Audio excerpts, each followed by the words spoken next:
Утринава силен земјотрес ги остави без сон скопјани. Тие го опишаа како застрашувачки и велат дека тресењето ги потсетило на катастрофата од 1963.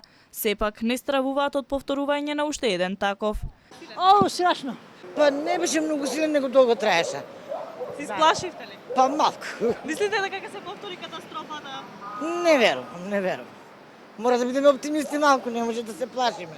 Како ќе живееме ако се плашиме? Па јас си лежев да ви кажам, али беше доста силен. Се плашите дека ќе се повтори катастрофалниот земјотрес? Па не баш.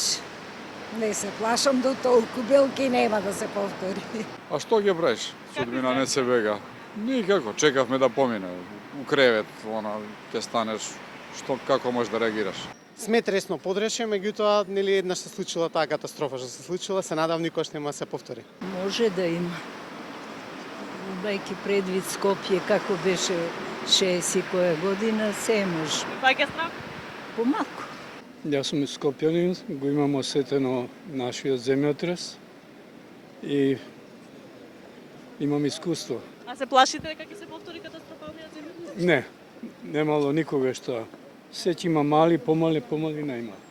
Земјотресот кој ги исплаши скопјани беше со јачина од 6,4 и 5,3 степени според Рихтеровата скала, со епицентар во градот Драч во Албанија на длабочина од 10 километри. Речиси истовремено се тресеше и тлото во Црна Гора и Грција.